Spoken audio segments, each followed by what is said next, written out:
to see a Jehovah's Witness converted to Christianity. True or false? There are two people that are very difficult to convert. The Jehovah's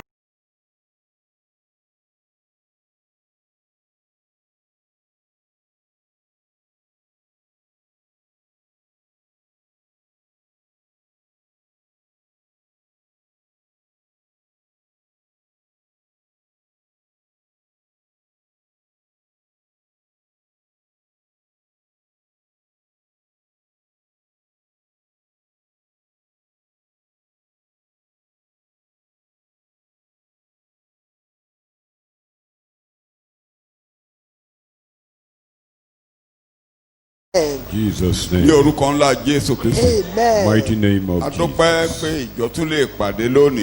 Thank you for gathering your church together again. Amen. The Holy Spirit, our teacher, come and teach us this evening. Amen. The very one that will profit us, if we do forget, remind us. Amen. Let our fellowship glorify your name. In Jesus' name.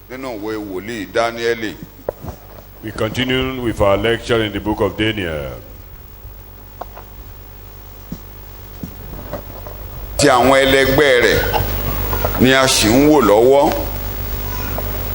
Looking at Daniel and his brethren. Companion.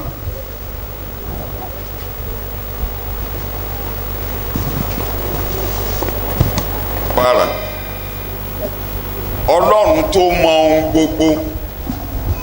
God is all-knowing. Tó sì wà ní ìṣàkóso gbogbo ohun tó ń lọ lórílẹ̀-èdè àgbáyé.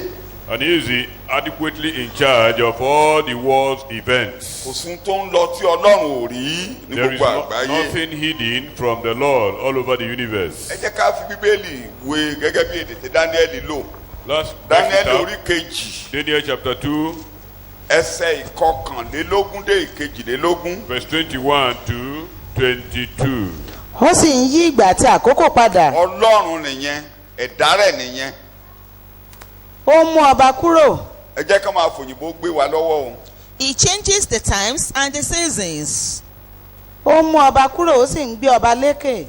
He removes kings and sets up kings. Ẹ kíyèsí àwọn èdè yẹn o. Ọlọ́run tó jókòó lórí ìtẹ́ lókè.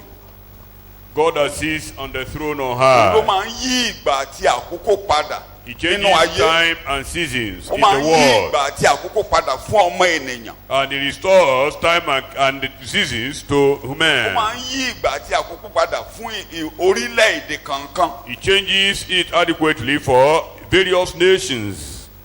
Ìgbà yí padà sí Ísírẹ́lì tó jẹ́ pé àwọn ló ń darí gbogbo àgbáyé. A time was restored to Israel that they ruled Pàápàá over the world. nígbà ayé ìjọba Dáfídì àti Sólómọ́nì. Particularly during the time of David and Tí Solomon. Ísírẹ́lì ò tẹríba fẹ́nikẹ́ni mọ́. Then Israel didn't bow to Ṣùgbọ́n any ìgbà nation. yí padà wọ́n lọ sóko ẹrú wọ́n wà lábẹ́ ìṣàkóso ìjọba mi. But the kingdom was overturned and they were in captivity of another kingdom. Ọlọ́run nìyen. That is God. Ló ń darí gbogbo ìjọba yìí. He controls the affairs of man. Ó ń fọba jẹ báyìí. He colonizes king Á tún mọ́ba kúrò lórí ìtẹ́. and he dethrones as well. Bíbélì lẹ́ ń kà.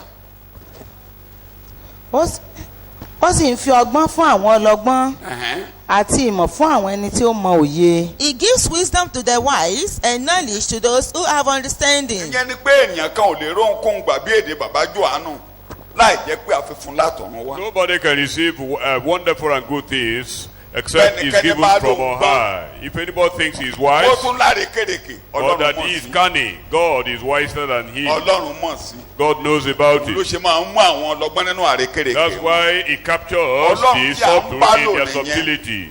Bí a bá ṣe ń wo ìwé Dáníẹ́lì yìí lọ, By the time we look into this book of Daniel, àwọn nǹkan tí a máa wò tí oníkálukú á máa wọnú ayé rẹ̀ ni pé Ọlọ́run yìí ní agbára láti yí ìgbà padà at any time. one thing you must focus your attention on is that this God changes time and season. Òun ló máa ń mọ́ba kúrò tó lè mọ́ba jọ lórí ìtẹ́. He dethrones king and enthrones at the So same tí time. àwa náà bá lo ìgbà kan lọ, Yorùbá ní ìgbà ò lọ bí òréré. You see, time is not permanent to stay. kò sí nǹkan tá à ń ṣe tó wà títí tó dúró títí. There's nothing here that is eternal. kọ́ ní kálukú rọra fọkàn ara rẹ̀ balẹ̀ pé kò sẹ́ni tó wà títí kò dẹ̀ sóhun tó wà títí. So you must be rest. kódà àwọn èdè tí ẹ máa bá Sure pàdé that nínú Dáníẹ́lì nothing nìyẹn. persists forever here. kó ní kálukú lọ jẹ́ǹtù fẹ́mi ẹ̀ ń tẹ́ ẹ bá pàdé nínú Every Dáníẹ́lì. person should humble himself before bíbélì lè ń kà. God. yes. ó fi ohun ìjìnlẹ̀ àti àṣírí hàn. ọlọ́run nìyẹn òun nìkan ló máa ń tú àṣírí tó ń bẹ inú òkú. He God reveals the reveals the deep. secret in the darkness. torí òkùnkùn ò sí lọ́dọ̀ rẹ̀. Because there was no darkness in him. ó ní inú òkùnkùn ló ń gbé ṣùgbọ́n òkùnkùn ò sí lọ́dọ̀ He rẹ̀. lives in darkness, in Ó rí ohun a gbogbo pátápátá. hidden Ó rí ohun place, gbogbo pátápátá. but he sees all things ó rí ohun gbogbo pátápátá transparently. òun nìkan ló gbọ́n. He is the only wise God. Immortal, invisible, Be God God only only one. wise, inaccessible, hid from our He's eyes. only hidden from our eyes. He himself sees us. Glorious, Most blessed, most glorious, the angels of Orí ìtẹ́ là á days. máa bá, orí ìtẹ́ là á máa. Almighty, victorious, Alágbára náà thy nìkan ṣoṣo. grace name we Alágbára náà nìkan praise. ṣoṣo. He is the only potentate Mo sọ fún God. yín pé inú ìjọsìn mo wà, àwọn orin yẹn máa ń gbé mi wọ inú ìjọsìn ni. Òun nìkan ló lágbára. He is the When only you talk of victory, potentate God. òun nìkan la yógun bọ̀. Òun He nìkan la is yógun the bọ̀. only Òun ló lọ sójú captain, ogun tó bọ̀. victorious Òun ló lọ sójú ogun tó captain. bọ̀. The only wise God. He sees all. He sees all. Ó rí ohun gbogbo. Nothing is hidden from his Kò sí eyes. tó pamọ́ lójú rẹ̀. Your ways are not hidden. Your thoughts are not hidden. Gbogbo èrò Gbogbo ọkàn ẹ̀lẹ́ wa máa ò bá pàdé pamọ́ Daniel. lójú rẹ̀. Your thoughts are not hidden from him. Èrò ọkàn wa ò pamọ́ lójú rẹ̀. You can hide from man, you cannot hide from God. Ẹ lè sá pamọ́ fún ọmọ ẹ̀dá ṣùgbọ́n kì í ṣe ti Ọlọ́run. You are reading. ó ń fi ohun ìjìnlẹ̀ àti àṣírí hàn. Bó ṣe rí nìyẹn. ó mọ ohun tí ó wà ní òkùnkùn. He reveals deep and hidden things. He knows what lies in darkness, and light dwells with him. lọ́dọ̀ rẹ̀ ni ìmọ́lẹ̀ sì wà. Lọ́dọ̀ rẹ̀ kí ni ló wà níbẹ̀? ìmọ́lẹ̀. In him dwells light. Ọba tó fi mọ́lẹ̀ bóra bí aṣọ. Ẹni tó tààrí bí aṣọ títà, ó fi omi ṣe ti ọjọ́ ìyẹ̀wúrẹ́. Ó ṣe àwọn sọ́mọ ní kẹ̀kẹ́ rẹ̀, mo mọ̀ pa lágbára ni. Very powerful. The Lord is great. Verse 29. ọba ìwọ ń ronú lórí àkéte Èdè la fẹ́ mú jáde ẹ̀. ohun tí yóò ṣe lẹ́yìn ọ̀la. Ìrònú ẹnìkan nìyẹn. Ìrònú ẹnìkan ni Ọlọ́run rí ó ní òun ro lórí bẹ́ẹ̀dì rẹ pé kí ló fẹ́ ṣẹlẹ̀ lọ́la. Kí ló máa ṣẹlẹ̀ tí mo bá kú? Kí ni ìjọba ìṣe máa rí tí mo bá kú ń bí? Ó lẹ́ni tó ń tú àṣírí tó ń fi àṣírí hàn. àti ẹni tó ń fi àṣírí hàn fún ni mú ọmọ ohun tí ń bọ̀ wá ṣe. Ọlọ́run tó ń fi àṣírí hàn. Ọlọ́run tó ń fi àṣírí hàn. As for you, O king, as you were lying upon your bed, thoughts came into your mind about what should come to pass thereafter. And he who reveals secrets was making known to you what shall come to pass. Gẹ́gẹ́ bí ẹni tó gba Jésù gbọ́ ọkàn wa gbọ́dọ̀ balẹ̀ lórí gbogbo events wà nù ayé. As believers in Christ Jesus, we should not be intimidated by the Torí events of Ọlọ́run the ò wo world. ibi lé wa lórí kò dẹ̀ robi lórí ìjọ. Because God never imagined evil against us or against the church. N tó wà nínú ọkàn mọ ènìyàn pátápátá gbogbo ìkọ̀kọ̀ lọ́lọ́run rí. Every intent or thought of man is Kò sí plain nǹkan tí ìjọba before kan fẹ́ God. ṣe tó máa ṣe lẹ́gbẹ̀rún ọdún síbi táwa ìtọ́lọ́run ò mọ̀. Every event in the next 1,000 years is well known and Bí a ṣe seen máa by wò nínú ìwé God. Daniel nìyẹn. A máa wò nínú ìwé Daniel nìyẹn. Those are the things that we should capture in the book of Daniel. Orí bẹ́ẹ̀dì ẹ ló wà. So you was maybe in Omi your ronú kan bed lọ́wọ́. thinking Bàbá about tó rí ọjọ́ ọ̀la ní ọ̀dà. Ọmọ mi ni ọ́. Mo fẹ́ fi ọjọ́ ọ̀la hàn ọ́. he was thinking about the future and God revealed the secret to him. Gbogbo worries yẹ pátápátá tó bá lè fi ọ̀nà rẹ lé Olúwa lọ́wọ́ kò sí àlàyé kan tọ́lọ́run ò lè ṣe fún ọ. God can explain all your worries and Bí ò dẹ̀ cares or ṣàlàyé. anxieties. Bí ò ṣàlàyé If he doesn't do that, àṣẹ wà lọ́wọ́ rẹ̀, àkóso wà lọ́wọ́ rẹ̀, kò lè do ayé rẹ̀ dànù, kò lè da ayé rẹ̀ rú. Bí ó ṣàlàyé, he's in charge. he might not explain, but then he's in power and he's in control. Ó lè bọ́ sẹ́nu gánagánà. You cannot be entrapped by the devil. Bí ìjì bá jà yí ọ ká, Ọlọ́run mọ̀ sí. Ọlọ́run alákòóso ìjì wà nínú ìjì yẹn. Even when you are encapsulated in storm, you are in storm, the Lord of the storm is Bẹ́ẹ̀ yẹn náà there. mọ̀ pé inú ọkọ̀ ló wà pẹ̀lú àwọn ọmọ lẹ́yìn tí ìjì ń jà. Ó dẹ̀ gbórílé pé ló sùn lọ. Remember, he slept on a pillow while in the same boat that is Ìgbà being tí wọ́n ń tossed by ṣe storm. gìràgìrà, with ó his jẹ́ kí wọ́n mọ̀ disciples. pé why are you disturbing yourself? Mo wà níbí ẹ̀mí bẹ̀rù. Even when Moses were intimidated, God said, "No, I am here. Why are you afraid?" Ṣé Jésù wà nínú ètò ayé rẹ̀? Is Jesus in Dáhùn, your ṣé ọwọ́ rẹ̀ life? ká ètò ayé rẹ̀? Is he capable? Is it? Ṣé ohun tó ń yí ọká yẹn máa da ayé rẹ̀ rú nígbà tí Jésù wà nínú ọkọ̀? Will your problem thwart God's plan for your life while Jesus is with you? Afẹ́fẹ́ àti jìgbà tí rẹ̀ gbọ́. Both the wind and the storm obey his voice. Ìbáṣe ìbínú rírọ̀kùn, ìbáṣe èṣù tàbí ògo. Tàbí ènìyàn gan. Kò sí omi tó lè rí ògo náà tí Olúwa ọ̀run àtayé wọ̀. Wọn yóò fínú dídùn ṣe fẹ́rẹ̀. Dákẹ́jẹ́, dákẹ́jẹ́. Wọn yóò fínú dídùn ṣe fẹ́rẹ̀. Dákẹ́jẹ́jẹ́. Tẹ́lẹ̀ ẹ̀ bá ní ìṣẹ́jú kan, Olúwa you are in charge, you are in control. Ọwọ́ ló wà nídìí ètò, ọwọ́ Bow rẹ̀ down ká. your head and declare that Ó wà God nínú is ètò, ó in ń gbètò rẹ̀ power lọ. and is in control. Ó wà nídìí ètò, ó ń gbètò rẹ̀ lọ bàbá. Lord, you are in control Ó ń and gbètò you rẹ̀ lọ. are in charge. Kò dàrú o. My life is not thwarted. Kò dàrú o bàbá. My life is not shattered. Ọlọ́run elétò ìdí ètò ló wà. You are a Methodist.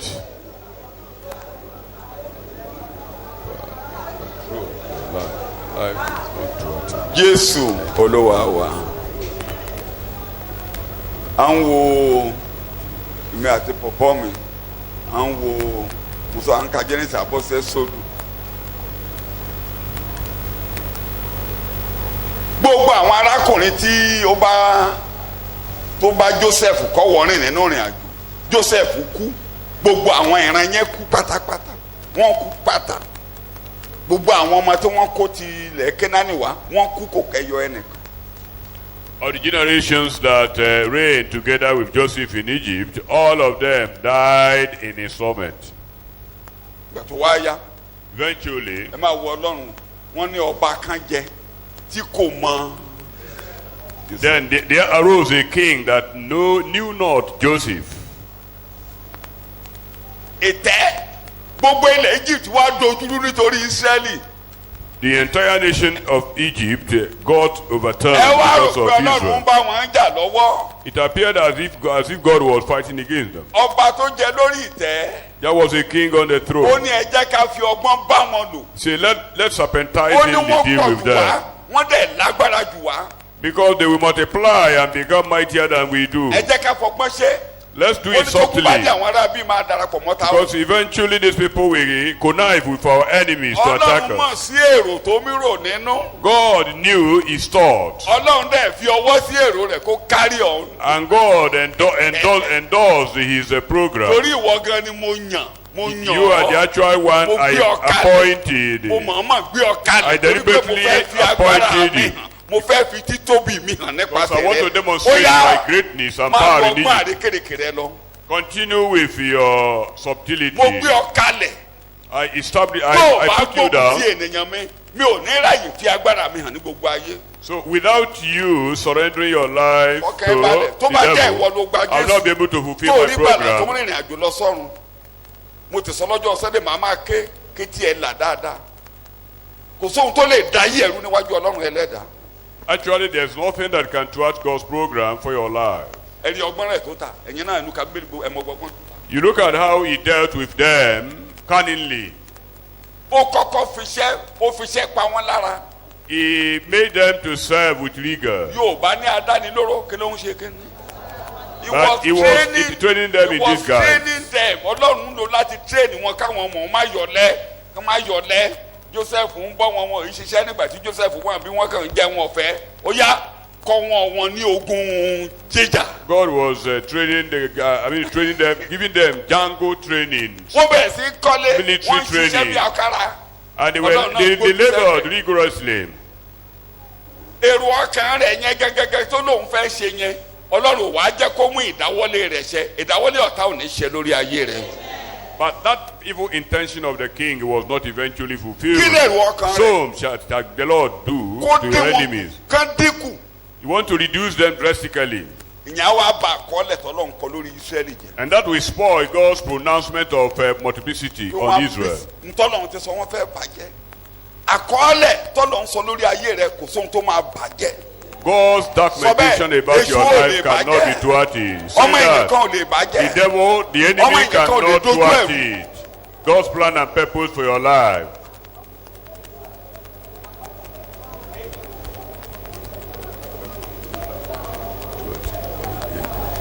In Jesus' Mo kàn fẹ́ name. kẹ́rin ohun tí bí Dáníẹ́lì gbogbo tí Dáníẹ́lì gbé jáde tó fẹ́ ká mọ̀ nìyẹn.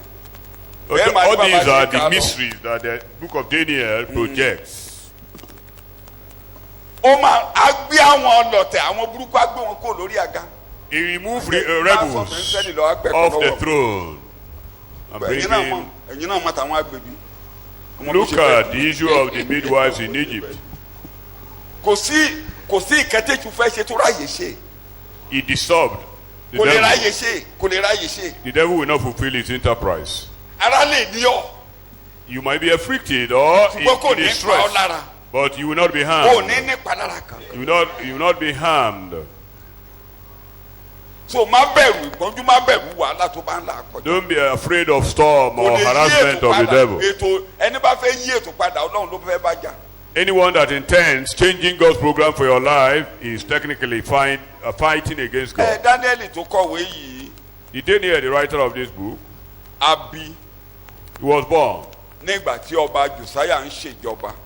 in the middle of Josiah's reign. A ò ní lọ sínú ìtàn bíṣọ ẹ̀yin olùkà bíbélì mọ ọba Josiah. You know Ọdún Josiah, mẹ́jọ ló jọba. he was 8 years when he became king of Israel. Josiah jẹ́ kí n máa fi kíní kan náà yín létí. Ọba tí wọ́n Josiah. fẹ́ See, do pẹ́ẹ́pẹ́ this kíní altar. àwọn ọba orí kẹtàlá Do this nìyẹn. altar. A bí ọmọ kan A child will be born. nígbà tó dé Northern Kingdom. Josiah ní orúkọ His rẹ̀. name shall be Wọ́n bọ̀ Josiah. wá wó pẹpẹ He will ìmọ̀lẹ̀. destroy this altar. Wòlíì yẹn kú. That prophet died, Ọ̀rọ̀ tó sọ o. but his prophecy Ọ̀rọ̀ Ọlọ́run remained. lórí ayé rẹ̀ ò lè kú. The word of God concerning your life will never be Tí o bá bẹ́ẹ̀ gbọ́. extinguished. Do you believe it? Ntọ́lọ̀ ń sọ yóò ṣẹ. What God has said will be fulfilled in your life. Ọba àwọn nìyẹn. That was the Ìgbà tó dé king. débẹ̀ ló tọ́. Ó débẹ̀ ó mú iṣẹ́. He came and fulfilled all that were pronounced about him. Gbogbo olùkà bíbélì mọ̀ pé àwọn kan ń pè ní reform. Èmi pè ní ìsọjí ńlá. Some people call him a reformer, but I call him a great revivalist. Ìsọjí ńlá. Great Tí revival. mo fi pè ní ìsọjí ẹni tó bá ti dá àyàn padà sínú bíbélì onísọjí ni. I called him a revivalist because anyone that tried to restore people back to the Bible is a great revivalist. Kódà Josaphat dá Bible And study even centers Josaphat. kalẹ̀ nígboro dá Bible study He kalẹ̀. established cell churches Sọ́tún máa máa in ká the bíbélì town. sí wọn yàn létí. Ẹni dá wọn padà ó ní ká kà á wọ́n kà sí wọ́n kọ́kọ́ kà sí ọba létí. The scriptures were read to Bàtà ń the kà sí òun létí king. ó faṣọ rẹ̀ ya. He tore Okay, his garments and put sheets on his head. Wọ́n á ní ká máa kà sí gbogbo òlù létí. He declared the word of God read to other people. Orúkọ mẹ́rin tí mo lè sọ ni bí òrìṣà wò. Another name I could call him is a destroyer of Ó wó gbogbo idols. òrìṣà kalẹ̀ ní gbogbo àti north àti southern kingdom. He destroyed idols in Gbogbo ibi tó all the òrìṣà bá wà, kingdoms kó wó of dànù Israel. pátápátá. He destroyed them.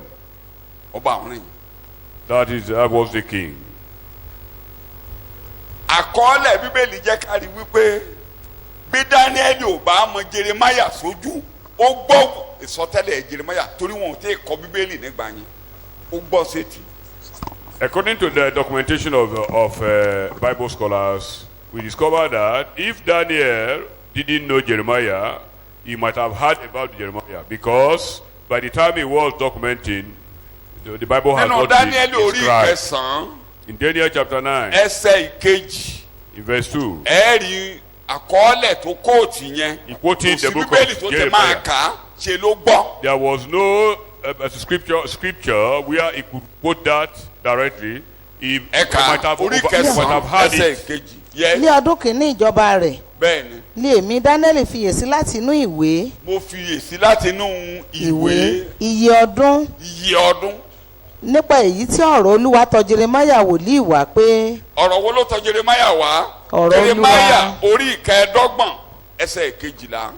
Jeremiah 25. orí ìkẹẹ̀dọ́gbọ̀n ẹsẹ̀ ìkejìlá. Verse 12. àkọọ́lẹ̀ tí Daniel kíyèsí nìyẹn bíbélì ń sọ̀rọ̀. yóò sì ṣe nígbà tí 70 ọdún bá parí tán ó ti tó tí 70 ọdún bá ṣe kéne ó bá parí tán 70 ọdún yẹn ló ń kíyèsí. So he was observing the 70 years fulfillment of their captivity. so ó wà àkó Daniel lọ sí ìgbèkùn. Daniel was among the captives in Babylon. o ẹ rí i pé ní jẹ́jọ́ Last week, for instance, mo ṣàkíyèsí pọ̀pọ̀lọpọ̀ wa ò gbọ́ kódà bible study tá a tẹ̀ I kalẹ̀. discovered that many of us didn't hear. bible study yẹn látẹ̀ sẹ́yìn ẹ̀ tá a pín fún yín yìí. Even our Bible study, the reverse side was used for this one. torí kí wo yẹn ká má kó sígbó God, I didn't want to waste òun látẹ̀ sẹ́yìn ẹ̀.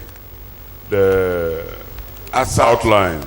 ọ̀sán yìí èèyàn 13 péré bíjọ ìṣètò ló wo fídíò bible study jẹ́jọ́ ni. As of this afternoon, only 13 people, as big as this church, mo was kílíkì ẹ̀ lọ́sàn yìí able to, tí mo lọ wo eléyìí tí a live stream just 13 views. only 13. mo dẹ̀ kí làwọn nǹkan tó ṣe pàtàkì tí a wò ń bẹ̀. What are the most important things looked at bẹ́ẹ̀ there? bá fẹ́ ẹ lọ wò tẹ́ ẹ bá If sì you fẹ́, like, ẹ you can filẹ̀. go and check it. èmi mọ̀ pé àwọn kan ń gbọ́ mi. Now, I know that some people listening to me, I'm not talking to the multitudes. kì í ṣe ọ̀gọ̀rọ̀gọ̀ là ń bá sọ̀rọ̀ àwọn tí ó gbọ́ ni. ó lè jẹ́ yọkan ó lè jẹ́ méjì. Might be one or two. màá dẹ̀ ṣe ojúṣe tó yẹ kí n ṣe fáwọn méjì tó máa gbọ́ mi dáadáa. I will do what I ought to do despite the number. àárọ̀ kùtùkùtù ní gbogbo àwọn ọlọ́run kóra wọn jọ pọ̀ bọ́n ṣe nú kọ́fì yẹn la wá ṣẹ̀kọ́ yẹn níbi. The tó yẹ people, kí gbogbo children ìjọ of fi God ayọ̀ gather bọ́ together during the fi curfew ayọ̀ bọ́. to render the message here. We ought to Ṣe appreciate ni it joyfully. sójà mi dàgbòrò orú wọn máa ní káwọn èèyàn jọ́ọ̀gì àwọn ọmọ ọlọ́run fẹ̀mí ara wọn wéwu. There were soldiers, military men in town, torturing people, abẹ́ẹ̀rí and ọkùnrin yet irú níbi tí wọ́n ti ní children ká of máa God jọ́ọ̀gì. reached themselves to àǹbá calm àṣẹ̀ṣẹ̀ down wàá here. máa pọ́níṣì àwọn sójà tó ní kán ṣe yẹn ibi tí wọ́n fẹ́ ṣe wọ́n ti ṣe àbí wọn ò ti ṣe.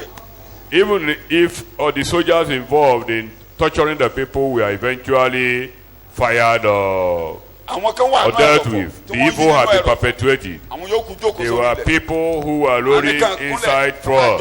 kán máa jọ́ọ̀gì Some were asked to jog including medical doctors and what nurses they have never done for the past tí ò 30 ṣẹ̀ṣẹ̀ years. tí wọ́n ṣẹ̀ bẹ́ẹ̀ làwọn ọmọ ọlọ́run fẹ̀mí ara wọn wéwu.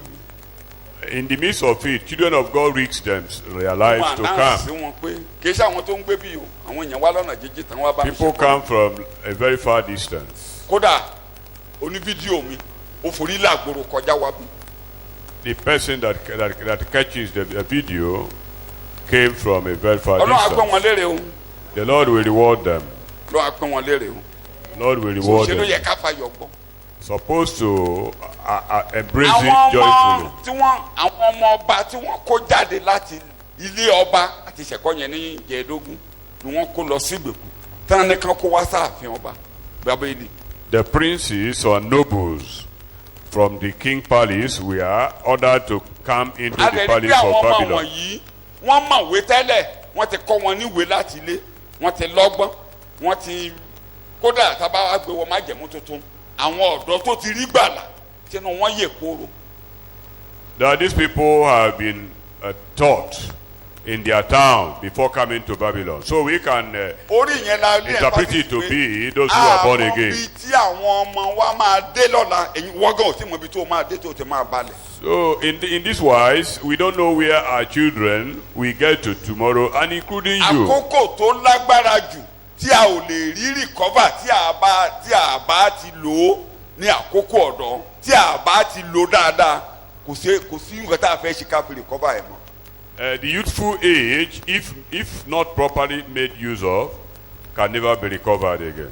torí àkókò ọ̀dọ́ ìgígùn wà. Because then they were vigorous. ó rọrùn fún ọmọ láti kọ́ oríṣiríṣi kẹ́tẹ́ bá fẹ́. It is usually easy for them to learn various ìgbà yẹn ni a máa ń things. kọ kéètì ìgbà yẹn lọmọ máa ń mọ̀ bó ṣe máa pákéjì ara ìfọjọ́ ọ̀la. And that is when they can package themselves for the better tomorrow. àkókò yẹn ló máa dà. Whatever they will become in future gbogbo ìpinnu tọ́mọ bá máa must fẹ́ be àkókò yẹn laid ló máa dà. that time. so ilé dẹ̀ ni ilé ni wọ́n ti mú wá láàfin ọba. They came with those qualities from their home, the palace in Judah. torí nígbà tí wọ́n délé àjòjì. So when they got to the ẹ̀kọ́ strange mi ni land, wọ́n lọ ń kọ́ wọn. they were there to teach them strange doctrines. ń tán lọ ń kọ́ wọn ó lè gbé wọn kó lórí ìpìlẹ̀ ẹ̀ka tí wọ́n ti mọ̀. What wọn bá mọ̀ dájú. they were made to learn could cause them to get adrifted from God's plan and purpose. but according to àwọn onígbàgbọ́ tó gbanú communism kọjá ọkàn tí a bá tẹ̀ra padà you cannot indoctrinate him again ọkàn tá a tẹ̀ra padà tá a tẹ̀ pààrọ̀ kò sẹ́kọ̀ọ́ òdì tẹ́lẹ̀ kò sí nínú kó yí padà. A saved soul, a redeemed soul, can hardly be led astray. kò sí o lè gbé wọnú gbó. You can't mislead.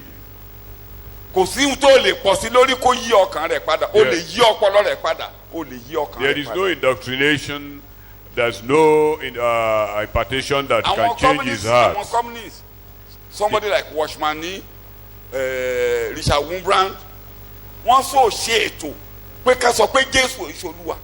The communists try to inculcate the idea that Jesus is not the wọ́n ṣe kó ní Lord. wọn dàrú. They want them to become technically out of their minds. ọkàn wọn ò dàrú.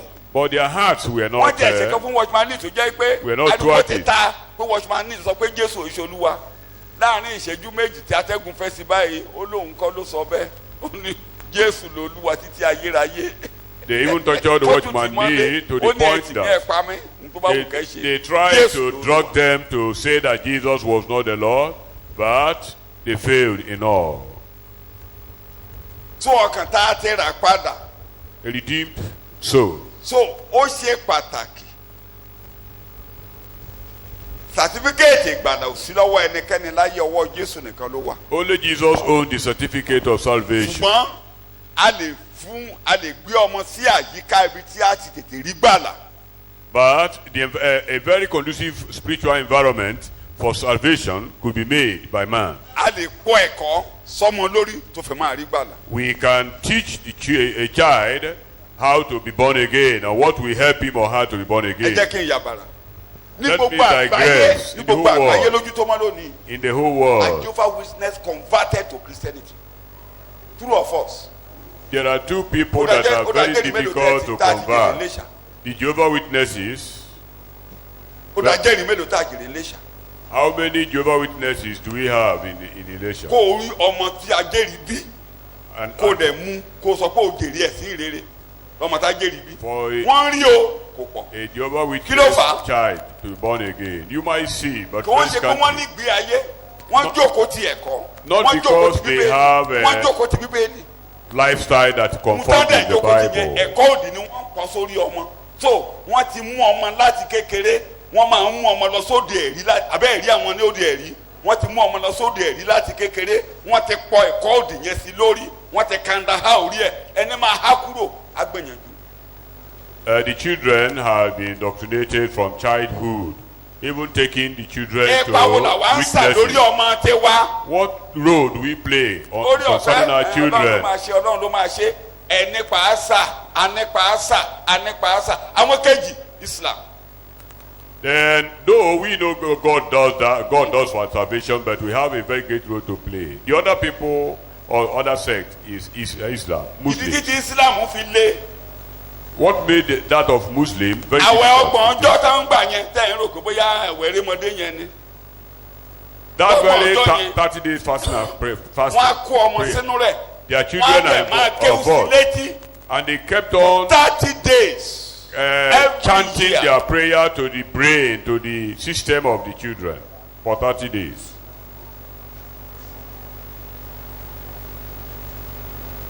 Allahu Akbar, mọ́lọ́run lọ́kàn, mọ́lọ́run lọ́kàn, ọ̀kan ni Ọlọ́run. Repeating the same Òbí mọ̀ thing ẹnìkan every òbí o, má dé time. pọ̀ sí wọn nínú.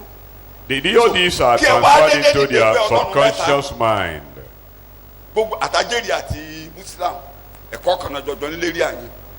Both Muslim Ọlọ́run and mẹ́ta. Jehovah Ọlọ́run Witnesses are basically the same. Mo ń tẹnu mọ́. I mean, Ẹ jẹ́ first ká time kẹ́kọ̀ọ́ saying lọ́dọ̀ it. wọn. Let's learn from them. Ọlọ́run á dẹ̀ gbà fún wa. And the Lord will help us. Orí títì kọ́ lọ́mọ ti ń jẹ́. Orí títì kọ́ lọ́mọ ti Your ń jẹ́. children should not Àwa á dá ọmọ be sí wandering tẹlifíṣàn. stars. Á dá ọmọ sí gbogbo ohun tó ń lọ ní Then gbogbo. you now introduce your children Ah, to jókòó the ti Bíbélì activities pẹ̀lú in the ọmọ. town. Kẹ́kà. We don't have time to take care Ẹsẹ̀ of Bíbélì them. mélòó lọ́mọ mà sórí.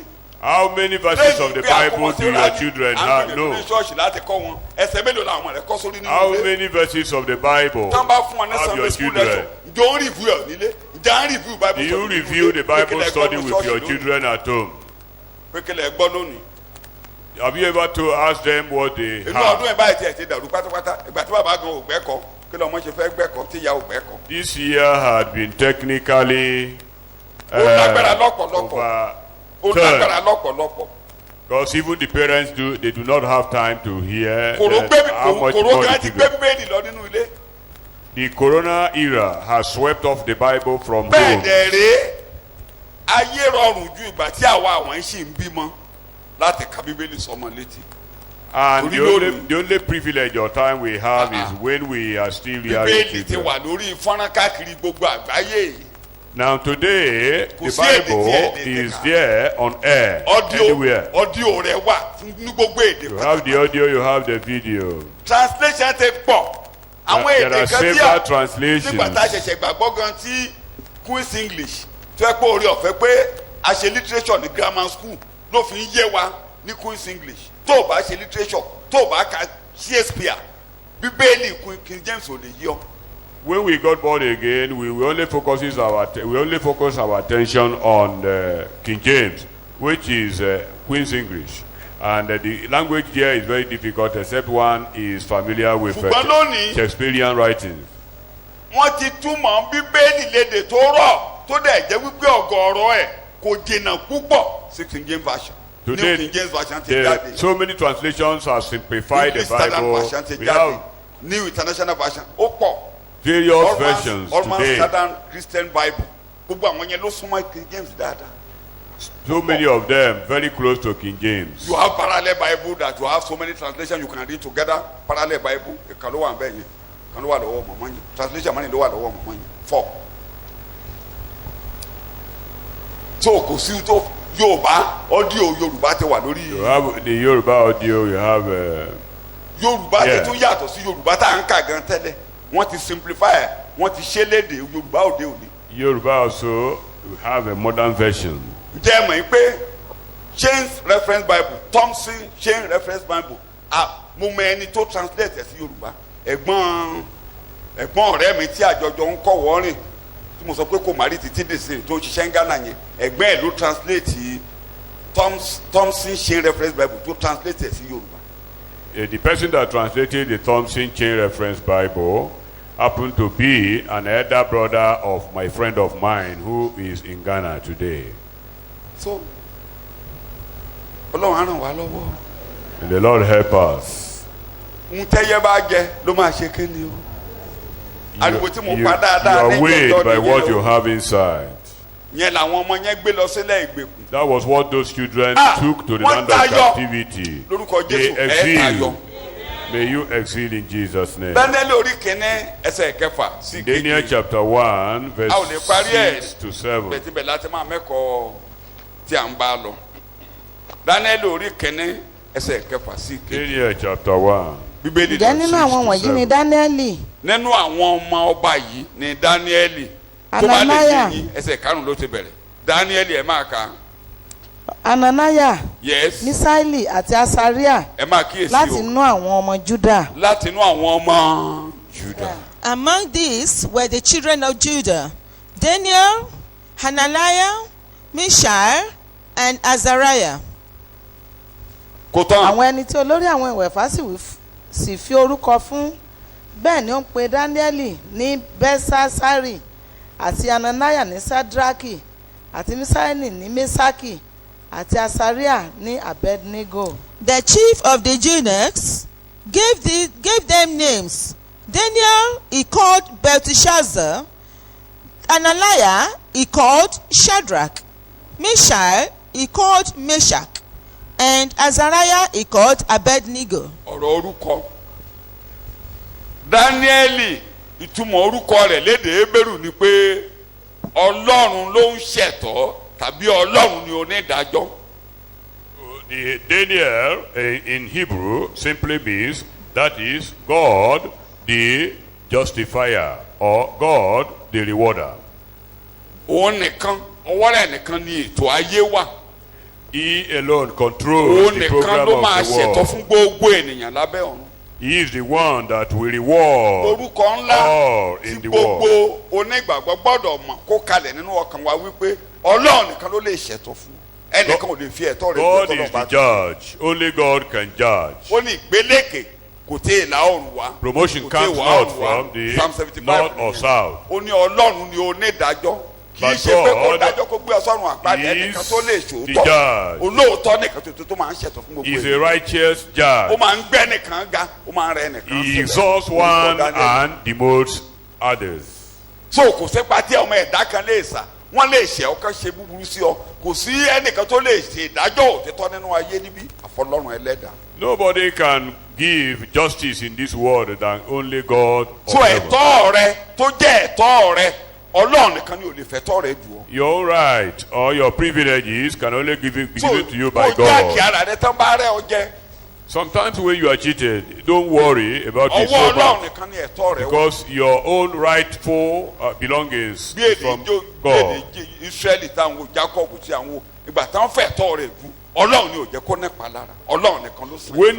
When Jacob was swindled, it was God that didn't allow it to be. Ó pọ̀ bẹ́ẹ̀ sí Bíbélì To have Ọlọ́run nìkan him. ni ò fẹ́ tọ́ ẹni There inú are ni Ọlọ́run so yẹn láti many kó in mọ̀ the lólúwa Bible. àtolùgbàlà rẹ. Just hold on to your Ẹ̀tọ́ ẹ̀ Savior. ò lè fi ẹlẹ̀ ohun tó bá máa ṣe ọ́ láǹfààní ò lè fi ẹlẹ̀ nínú ìrìn àjò láyé. Your choice, your benefits will not elude you. Ọlọ́run nìkan nígbà tán bá ti dàbẹ́ nìkan nìkan jókòó lé lórí lọ bá Ọlọ́run tó wà nídìí ètò ayé rẹ. When it appears that someone becomes an impediment to your own exaltation, Ọlọ́run nìkan. go to God that controls the whole universe. Kí ni mo pè é? Only God. Kí ni mo pè é? Only Òun God. nìkan ni ò lè fi dùn ọ́ ọmọ èèyàn lè jókòó síbẹ̀ torí tiẹ̀ Ọlọ́run lè ọba ẹ má gbàgbé ẹ̀kọ́ ọba tó ń yí ìgbà àti àkókò.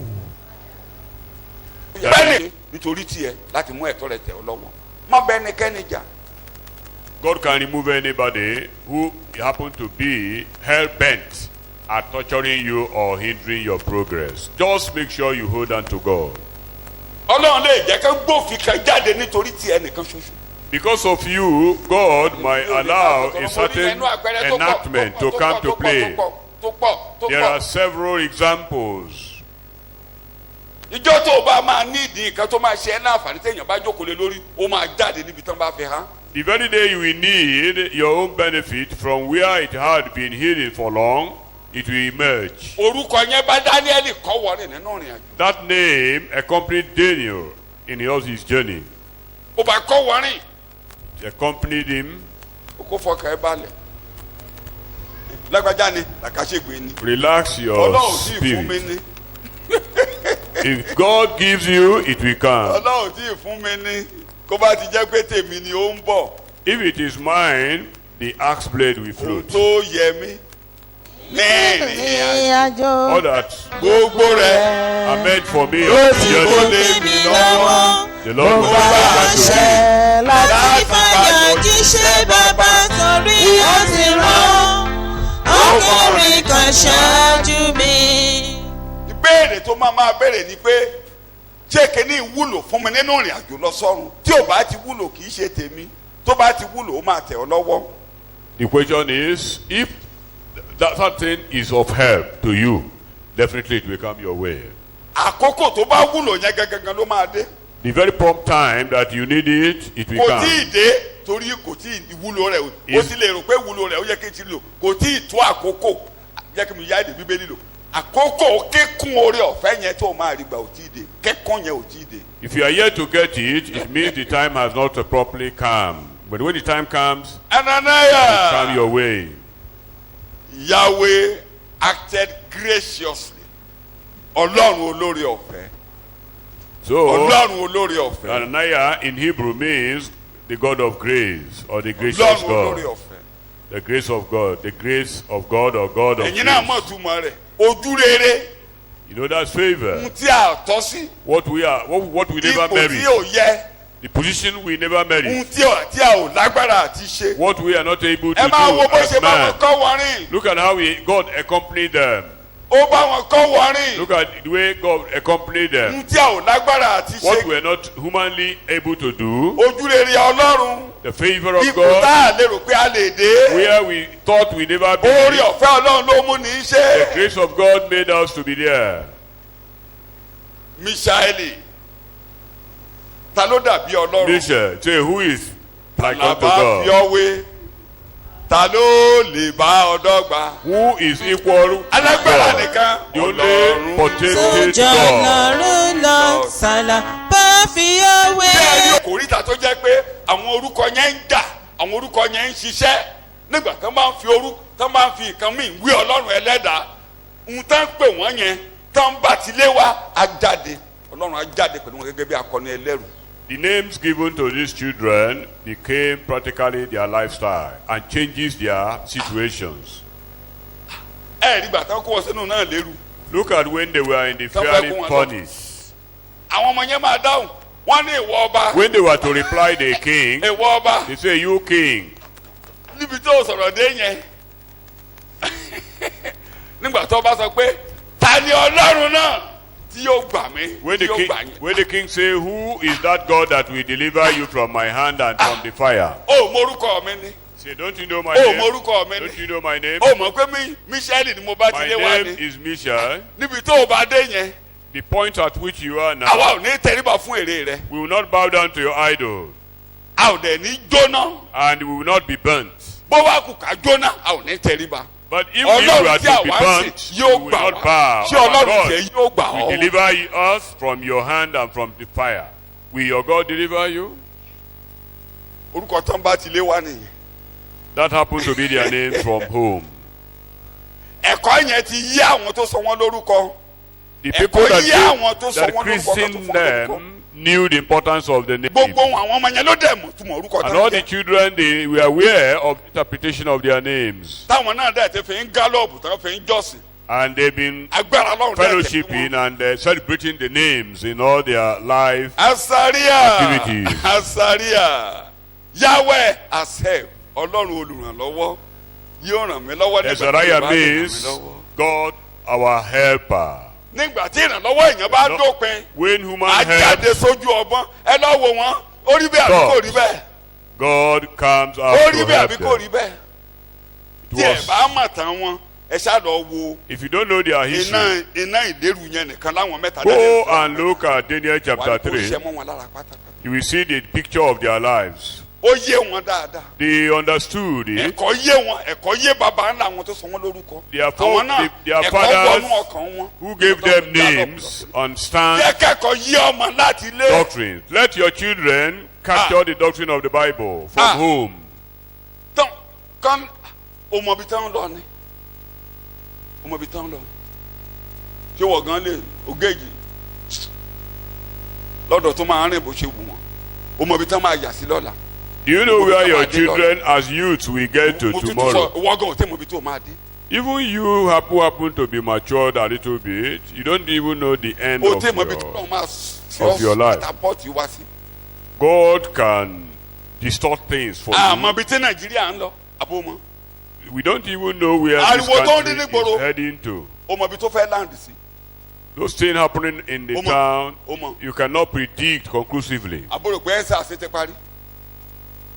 Or maybe you think that EndSARS has ended. Corona gbogbo wa sọ pé ó lọ yẹn. Corona ti tún dìde àti tún rí corona jẹ́. Corona again is getting revived again. gbogbo wa báyìí ló ṣímú sí wa gbogbo wa ti ṣímú sí. kò ní kàn wá o. We are not involved, but he's there. ìjì ẹlẹ́ẹ̀kejì ti ń jà kò ní dọ́dọ̀ wa o. The second. ẹ jẹ́ ká gbìyànjú o. the second. Sunday nìkan kọ́ la ní ká mú face mask wá ṣọ́ọ̀ṣì o. Is now resurrected. wọ́n ní kẹ́ mu lọ sọ́jà ni o. wọ́n ti ń ṣe lockdown káàkiri gbogbo àgbáyé wọ́n ti tún ṣe lọ báyìí. Lockdown. wọ́n ti tún ṣe lọ báyìí. December ló bẹ̀rẹ̀ léṣe. Is being resuscitated now all over the world. tàrùn burúkú ká gbogbo àgbáyé. The ailment is all over the world again. Ọlọ́run dẹ̀ lúgọ omi wòran. And the Lord is looking at them. mo ti sọ mo níre ló wà lọ́kàn Ọlọ́run. I've told you God's mind. ó lè mind. jẹ́ pé àwọn tí ó gbẹ́kọ̀ọ́ tẹ́kọ̀ọ́ yé ọlọ́kan ohun tó ṣẹlẹ̀ ní Acts chapter 8 ó lè ṣẹlẹ̀ kankan déédéé tújọ kíjọ kan máa fi wá sọ̀kò síbi tá a ti lọ kéde ìrere gbogbo àwọn tó ti bàgẹ̀ bí èdè Trump bí lásán ni Trump kásí ọ̀nà fún campaign gèsè lọ́wọ́lọ́wọ́ báyìí. Now, the diaspora experience of Acts chapter 8 might even happen to the church today. God might disperse the church all over the world. But God that helps, when human helps ends, and you can no more do anything, you are in a fix. Psalm 46 mò ń kà ó ní. That's Psalm 46. lọ́wọ́lọ́wọ́ ìrànlọ́wọ́ ní ìgbà ìpọ́njú. That is presently a help in the time of need. àwọn ọmọ Júdà nìyẹn tán mú láti ilé ọba. The children of Judah from royal family. wọ́n gbìyànjú àtẹ́pá ẹ jẹ́ kí mi lò léde wọ́n gbìyànjú àtẹ́pá ìràwọ̀ wọn dà. Their star was attempted to be extinguished, but it was impossible. Very, very impossible. They tried. Tried all they could do to Babylonize them. They cannot. Let Bible sink into your life. Doctrine. Nobody can thwart your children's star. They tried all they could. They tried to discover their secret, their source. But their God, they serve the God that changes situation. God that enthrones and dethrones. God that knows the end from the very beginning. God that rules and overrules the whole world. They will try all in vain concerning your life. They change their names. They cannot change their personality. What God has said about them cannot change. They might change many circumstances. Nobody can remove salvation. A redeemed soul cannot be. Your environment can be changed. You can be jailed. Your spirit cannot be jailed. Paul says, I was bound, but the word of God was not bound. So their names were changed. All the names changed. All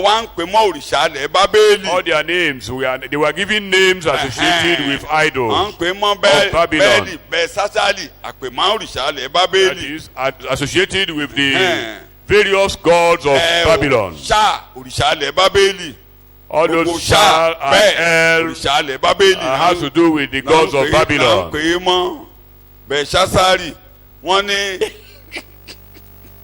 Nígbà tí wọ́n ní dragoni kí ló ń jẹ́ dragoni nígbà tí wọ́n gbé sam àtòkú àtàlàyé kírísítẹ́nì tó bá fi wọ́n ṣeré you are wasting your time. It's just like when the ark of God was placed beside Dagon. Whether a Christian is alive or weak, is dangerous. Tẹ́ḿpìlì Ọlọ́run yín ní tẹ́ḿpìlì Ọlọ́run. Ye are the temple of God. Ibi tí wọ́n bá ti gbé ọ sí ẹ̀rù jẹjẹjẹjẹ. Anywhere you are put, Mẹ́ta lọ́kan ló ń bá ọkọ̀ wọ̀rin. the awesomeness of Gbogbo àwọn God Ọlọ́run is tí there. oṣù Ọlọ́run á wólẹ̀ níbi ẹni tó bá ti dé ni. So all the kingdom of the devil will bow. So wọ́n ní pẹ̀lẹ́ o wọ́n ti yí orúkọ rẹ̀ ṣùgbọ́n wọn ò lè yí ohun tọ́lọ́run ti gbèsè náà. Nobody can change your destiny. Nobody can change your character. Nobody can change the purpose and the plan of God for your life. It cannot be thwarted. Nobody. Òfin kófin kò lè yí padà. No illegal law can change God's plan and purpose for your Níbi tí a life. ti gbé ayọ̀ sí, tí a ti gbé àlàáfíà sí, ìrere ayọ̀, ìrere àlàáfíà, òfin kan ò lòdì sí. Where we have the gospel of peace and the gospel Kò of sí joy, òfin tó lè yí no padà. law can perfectly Àbá gbé ọ sínú overturn ẹ̀wọ̀n it. ká gbé ọ sí pàlàpàlà àpáta. Kán fi ohun gbogbo yí padà láti yí ọpọlọ rẹ kò ṣeé yí padà. Ẹ̀dá ni. All Ẹ̀dá. methodology and Ẹ̀dá ni ìgbàlà. Ẹ̀dá. can be Ẹ̀dá ni. used. Ẹ̀dá Ọlọ́run. A ṣe ẹ̀dá Ọlọ́run èdè bàbá Pétérù nìyẹn. Ìjọ́ kan mò ń bọ̀ láìpẹ́. Mo máa bọ́ sínú ìwé Pétérù yẹn mo máa fọ́. There are only particularly second Peter. There are only 3 mighty chapters. 3 mighty chapters. Mo ń bọ̀ wá lọ́jọ́ tọ́lọ́run bá gbà mí láyé. Ẹsẹ̀ kẹta níbẹ̀ sí kẹrin. Ó ní you become partaker of divine nature. A gbé ẹ̀dá Ọlọ́run èdè alábàápín Yorùbá ó sọ dáadáa o ẹ̀pín nínú ìwà rẹ̀ ìwà tọ́lọ́run ní ẹ̀dá Ọlọ́run ìwà Ọlọ́run ó wọnú ayé wa ntọ́lọ́run jẹ́ ó ń bá wa kọ́ wọrin. So the issue of salvation is the life of God, the Zoe of God in you. By implication, we are saying that the nature of God, what differentiates God from idol, enters into your life and gets disseminated So to the kẹ́nìkan world. ṣẹ̀ṣẹ̀ wàá máa sọ pé wọ òrìṣà kan níwọ̀ tó jẹ́ pé Ọlọ́run ló ń bá ọkọ̀ wọrin ẹ̀dá ẹ̀ ló wà nù rẹ̀. That it is housing God in you, and idol can have no Àbí mo ń effect ṣẹ̀kọ́ on òdì you. ló pé Jésù ní nígbà tó sọ pé ìwọ tó ń ṣe ènìyàn ó fi ara rẹ̀ wí Ọlọ́run ó ní àti kọ̀wé rẹ̀ pé Ọlọ́run ni ẹ̀yin. Jesus was accused of making himself equal with God. It asked them, but it was written that ye are gods. Ó ní èmi nínú bàbá bàbá nínú mi ẹ̀yin nínú mi èmi nínú yín ó ní níjọ́ lẹ́yìn gbogbo ayé máa mọ̀.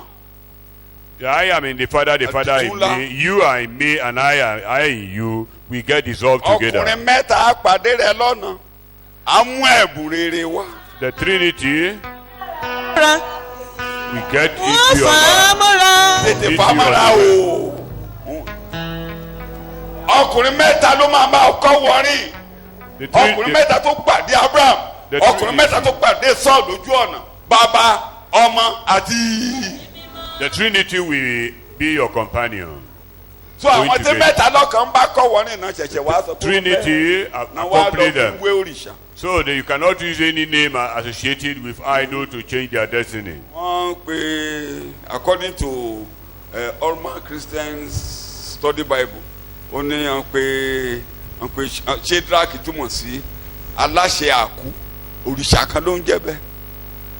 That message, Sadrach is the Bí àwa inspiration náà ṣe ní from the ọ̀pọ̀lọpọ̀ psalm. Ọlọ́run nílẹ̀ wa àtọ̀pọ̀lọpọ̀ òkúta òṣàkẹ́tì ẹ̀wà lúlù mi W nìkan ló fi yàtọ̀ sólúwa Olúwa.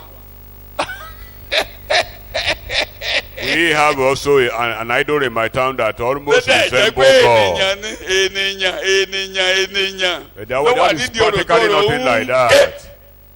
Human beings just meet together to manipulate So wọ́n situations. gbìyànjú àti yí wọn padà. They Kò ṣeé try yí to padà. change them. My friend, what am I They talking cannot be tonight? changed. Nobody can change your destiny.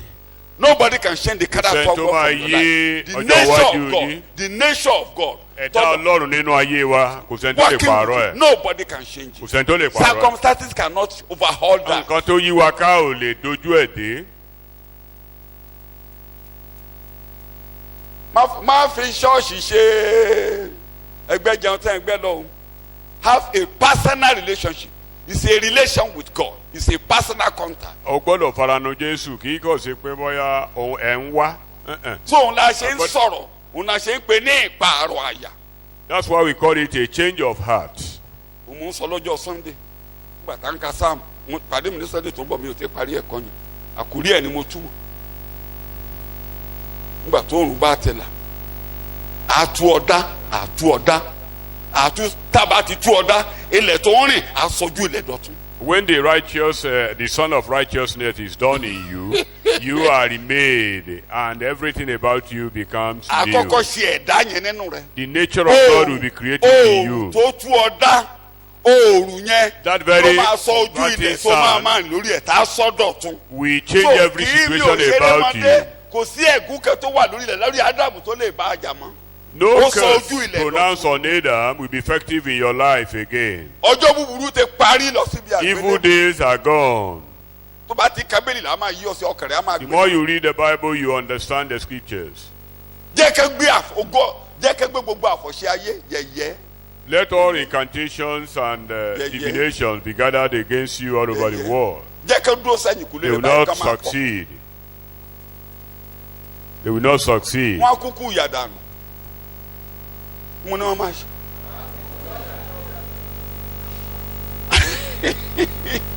oògùn wọn á dojú ìjà kọ wọn nígbà tí ó bá rí jẹ́ á dojú ìjà kọ wọn ẹlẹ́rù láre. There will be a reversal of their materials. tó o bá yẹ tẹ gbọ̀sọ̀ ṣìgìdì jẹ́ kí n máa rán ọ létí ìtàn ṣìgìdì tán bá ti rán ṣìgìdì níṣẹ́ tí ṣìgìdì bá ti tó bá ti délé tí ò bá ọba ó ń padà lọ jíṣẹ́ síbi tán rán.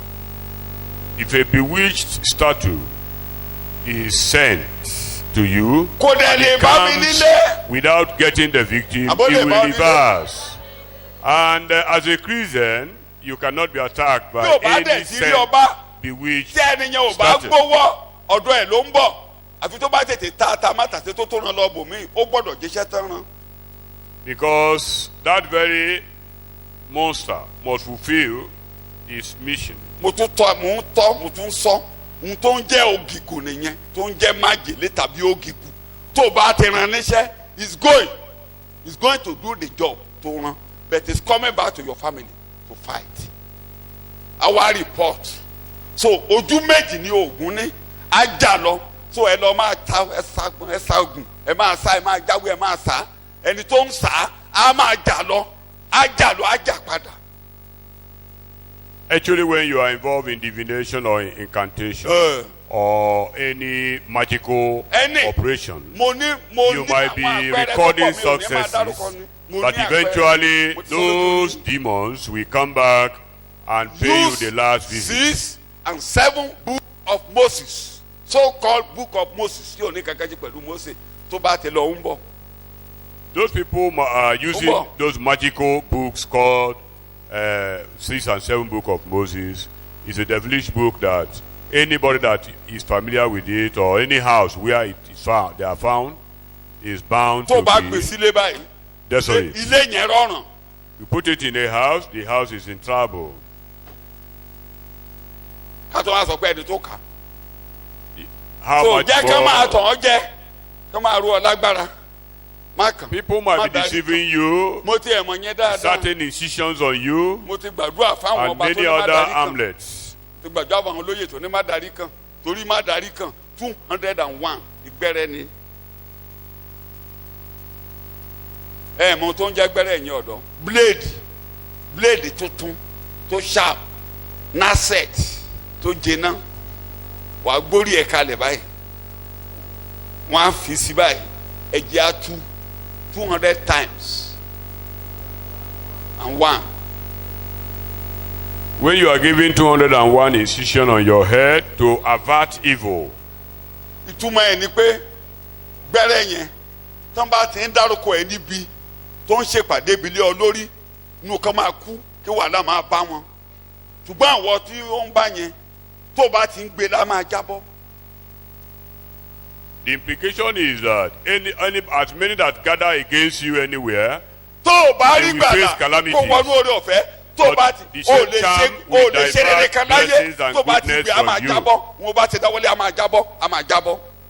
If you are not born again, that person, the way that very incision averts evil, so also it will avert blessings.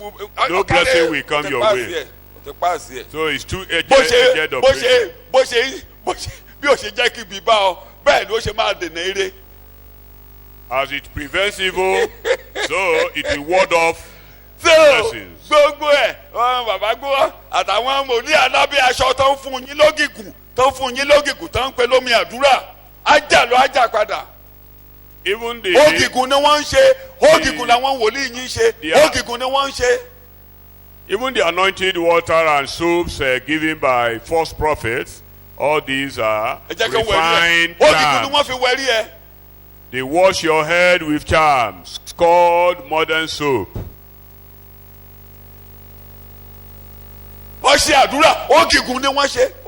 That anointed soap is basically satanic. It has repercussions.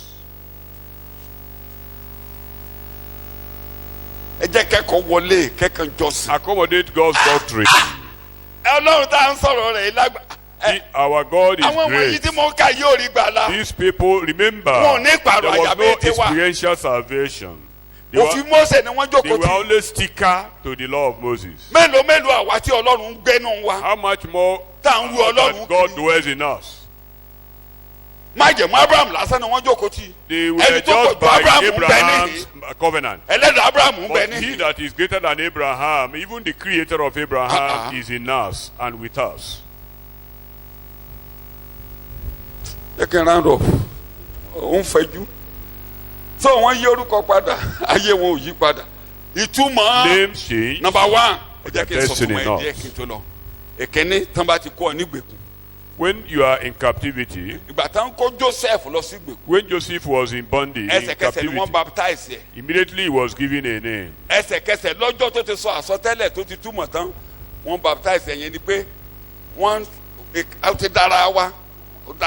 Immediately he gave the interpretation of the dream. He was baptized into their fold. 41:45. You can read. Anybody found in captivity, they are telling you have lost your identity. But as a believer, you can never lose your identity. Are you listening to me? So, bí ìgbà tí téèyàn bá ti lọ ìgbèkùn, a máa ṣe ìrìbọmi fún. Ọ̀kàrẹ̀. A ṣe ìrìbọmi fún wọnú àṣà ìgbèkùn yẹn. Ọ̀kàrẹ̀. Ẹ̀ńtí sì sọ orúkọ Jósẹ́fù ní Safnatipania. Ó sì fi Asenati fún un lé aya. Ẹni tán lọ fún yẹn òrìṣà tó lágbára jù. The daughter of the high priest of a particular idol was given to him. Even under the Abrahamic covenant, that all those change of status, change of name, giving him a wife from an adulterous family does not change the purpose of God for his life. Does it change it? Tẹ́ bá wòye dáadáa ẹ rí i pé bó tẹ̀ yẹ pé májẹ̀mú Abrahamu ni tí ò fi débẹ̀ múnádóko síbẹ̀síbẹ̀ pé wọ́n fi ọmọ olóòṣà tó ga jùlọ ní ilẹ̀ yẹn wọ́n fi fún torí ọmọ babaláwo ọmọ yẹn náà gan gbogbo ayé rẹ̀ òòṣà ni. Gbogbo orí awo ètò Ọlọ́run ò yí padà. The program of God for that very for Joseph didn't change. Fọkàn ẹ bá lè àwé kò sí ìkẹtẹ nìkan ṣe tó lè yí purpose Ọlọ́run padà. Nothing does by anyone that can change your destiny. So, I don't bother who you are, whatever you can do, you cannot change God's destiny. You cannot change God's purpose in my life. Do whatever you like. Ẹgbẹ́ mi lọ síbi kíbi kò yí ètò padà. Gbé mi lọ sínú aṣálẹ̀ màrúwé. You are taken to a desert, you will sprout zombie. So, jẹ́ kí ẹ̀kọ́ ìgbàlà wọlé. Accommodate the doctrine of salvation into your life. Ẹ jẹ́ ìkàkẹ́ sí níbẹ̀. Àkókò mi ti ń lọ púpọ̀ lórí mi ò fẹ́ pẹ́ àkútí ẹ̀ ti lọ tán pátápátá. Náà ẹ jẹ́ kí n fi léèkún kó lè yé yín dáadáa pé òrìṣà ò jẹ́ nǹkan o. Idol is nothing. Òrìṣà kí ni mo to us believers, idols is nothing. Kí mo lóríṣà ò jẹ́. Idol. Jẹ́ kí yẹn kalẹ̀ òrìṣà ò jẹ́ nǹkan kan. Idol is nothing. Òrìṣà ò jẹ́ nǹkan kan. Ṣùgbọ́n ìyẹn ò ní kí mi kúkú yá èdè bàbá Paul ìyẹn ò ní ká káwa máa báwọn ẹ̀mí èṣù fẹ́nu kónú o. It doesn't mean we should be fellowshipping with idols or Bàbá demons. Paul ní òun fẹ́ ká bá ẹ̀mí èṣù ṣe alá. You know, be this partaker with demons. Ẹni tá a ti pààrọ̀ ọkàn rẹ̀. A ò ṣẹ̀ṣẹ̀ lè sọ́dúnlé òrìṣà mọ́. Someone who has been redeemed, his heart can no more be made a shrine of demons. Ìpàrọ̀ ẹ̀yin ni mo ń sọ. Orúkọ tó ń sọ nídìí òrìṣà kò lè dá yé ẹrú. Any name given to you under the inspiration of demons cannot thwart your plan of your lives. Torí èdè bàbá Paul ó ní ẹ tẹ́ bá lọ sí 1 Corinthians chapter 12 ó ní àtàwá fún odi òrìṣà. You know, we were sold to damn idols. Àtàwá fún kí ni mo pè. We were sold to damn gbogbo idols. orúkọ tá à ń jẹ́ pátápátá àti tàwá tipẹ́tipẹ́ fún kí ni mo pè. All the names we bear, ancestral names, we've been sold to damn idols. Oníjọ́ tí òjíṣẹ́ Ọlọ́run kan ó túmọ̀ orúkọ grandma mi mo mọ̀ dáadáa èrèwẹ̀ náà ń pe grandma mi ó wá ní ìfihàn ni ó ní ìtumọ̀ ẹ̀ ni pé èrè ó wẹ̀ pé ó lọ tọrọ ọmọ níbi Ọ̀ṣun pé wọ́n tọrọ ẹ̀ ni pé ìtumọ̀ ẹ̀ ni pé èrè mo ní yes that's right mo ní correct mo ní gẹ́gẹ́ bí aláìgbàgbọ́ kèfèrí tí a ti tà sídìí odi. He was interpreting the name of my grandma to be a child that was orísun kan lèmi ẹ o. God mo lẹ́yìn gan mo lórúkọ àbísọ yín ni olómi kàkà kí àgbo. mo ní now you are a minister of God. We are from ẹ̀dá olómi yẹn ló ń bá yín kọ̀wọ́rìn lónìí. I asked him that we were born then like that. Does it mean that we are still the same today? Bàbá Paul ti lo èdè ńlá kan tí mo máa fi ń jọ́sìn ní gbogbo ìgbà. Kọ́ríntì kejì orí ìkarùn-ún ẹsẹ̀ 16. Ó ní bí a tilẹ̀ mọ Kristi nípa ti ara, a ò mọ bẹ́ẹ̀ mọ́. Though we know Christ in the flesh, but now only Jesus crucified and risen. Jésù ọmọ Màríà, Jésù ọmọ Joseph, Jésù ti Násárẹ́tì, a ò mọ bẹ́ẹ̀. Jesus of Nazareth, the son of Mary, nobody is interested in that. But the very Jesus we are interested in is Jesus crucified, buried, and who rose again and ascended to heaven by God's right hand side. That's the Jesus we're celebrating. Not Jesus that changed the water to wine, although that cannot be ruled out. But now, therefore, in verse 17, 2 Corinthians chapter 5, if anyone is in Christ is a new creation. All things are passed away. Behold, all things have become new. Nítorí náà, láti sísìnyí lọ, àwa kò mọ ẹnìkan nípa ti ara mọ́. Tó o ti gbọ́, n tó jẹ́ babaláwo lórúkọ ẹ. Even if you bear an herbalist as your name, you are no more known like that. Bí àwa tilẹ̀ ti mọ Kristi. Ajá, àwọn kan máa ń pọ̀ ọmọ lájá láti dán. Your name might be called dog. Ó gba Jésù lónìí, máa jẹ́ ajá. You are born again today. A ò mọ ẹ nípa ti ara ajá ìgbẹ́kọ̀ yìí. It is irrelevant. What is important is a new creation, a new creation, a new creation. Therefore, if any person is engrafted in Christ, he is a new creation, a new creation, a new creature altogether. Totally overhauling. Wọ́n ṣẹ̀ṣẹ̀ sí ẹ̀dá tuntun sẹ́nu rẹ̀. A ò mọ ẹnikẹ́ni nípa ti ara mọ́. Ikú gbà yí là, ikú gbé mi ró, Ọ̀ṣun gbé mi ró, Àjẹ́ gbé mi ró. All our traditional names attached to idols become irrelevant when you are born again. Àmọ́ Ráhábù panṣágà, a ò mọ̀ ní panṣágà mọ́, ó di ẹ̀dá. Rahab the harlot, before she got attached to God, when he got to God, he was no more like that. Káràntí pé ní ìgbà àtijọ́ rí, èyí tí a jẹ́ kèfèrí tí àwọn aláìkọlà ń pè ní tí àwọn akọlà ń pè ní aláìkọlà ní àkókò náà ẹ ní Kristi ẹ ní Ọlọ́run ẹ jẹ́ àjòjì sí ìwà ṣùgbọ́n now now in Christ. Àwọn tó jìnnà rere amúnyísúnmọ́ tó sí ẹ ti di ẹyọ kan nínú rẹ̀. Shout hallelujah. Hallelujah. We are away from God. We are in darkness. We never knew God. However, we don't have God in this world. However, but now we are in Christ a lè yí orúkọ padà. But you might decide to change your name. Àwọn orúkọ kan wà. There are some names tó lè gbé ibi lọ́wọ́ tá a lè yí padà. that like might Jabez. have evil and iwájú accompaniment. ìpadà ti yí padà.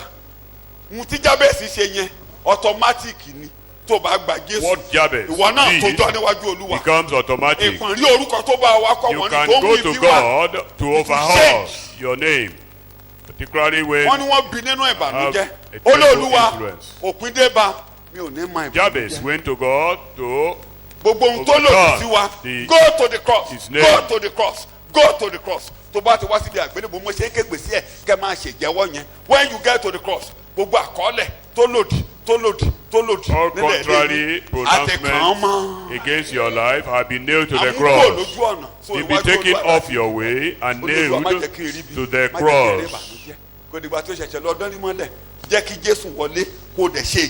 Allow Jesus and make good confession and profession. The spirit behind Jabez gone. Ẹ̀mí tó wà lẹ́yìn Jábésì ó lọ. ó wá bí àsí. Ẹ̀mí tó wà nídìí orúkọ burúkú tó sọ kó lọ jìnnà rere. The influence of demon behind his former name went away. God also has reason. Human beings have reason. You can change your name, it doesn't matter. God has reason. God decided to change Abraham to Abraham, Sarai to Sarah. Ọlọ́run náà pààrọ̀ orúkọ o, ìwọ náà lè pààrọ̀ orúkọ tiẹ̀. Kódà orúkọ tọ́lọ̀ ń sọ gbogbo orúkọ bí orúkọ tó wá gbé Abraham ó bá gbogbo ìran rẹ̀ kọ́ wọn.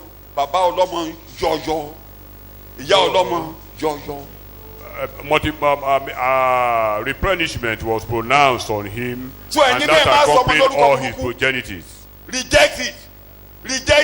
Bàbá ìyàn orúkọ burúkú tí Rákẹ́lì sọ Benjamin tó ń sọ Béónì ló pé.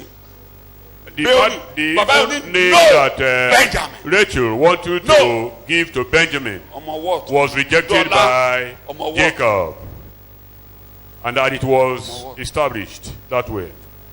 Yàtọ̀ sí ìdílé Júdà ibẹ̀ nìkan láti rí ọba.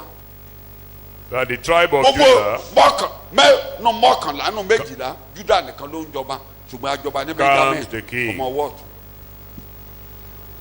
Tábà ti dárúkọ Júdà la máa dárúkọ Benjamin. Anytime you mention Judah, the next person should be Benjamin. Ọmọ wọ́ọ̀tù. Because he is a child by God's right hand. Because it was his name, intended evil name, was changed by the father. So you can change yours, but kì í ṣe pé kẹ́kẹ́ pàrọ̀ ẹ̀ lásán. It is in the presence of God. Níwájú Olúwa. You can change bad thing in God's presence. Not by mere pronouncement. Ire àwa mi rí. Fúnra ara rẹ̀. Ire ayé mi àwa mi rí. Fúnra ara rẹ̀. Fúnra rárá. Ilẹ̀kùn ìbùkún mi á ṣí o. Ó tó. Jẹ́ ká gbàdúrà mú lọlé. Let us pray.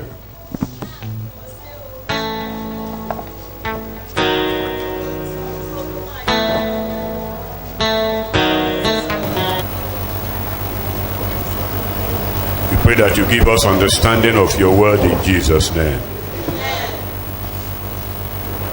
Help us to live your word in Jesus' name. Help us to behave your word in Jesus' name. Help us to speak your word in Jesus' name. And help us to think your word in Jesus' name. In Jesus' name I pray. Ìfẹ́ ti Ọlọ́run, ìdàpọ̀ tiẹ̀ mímọ́ kó máa bá gbogbo wa lọ láti sísìn ìlú àti títí láéláé.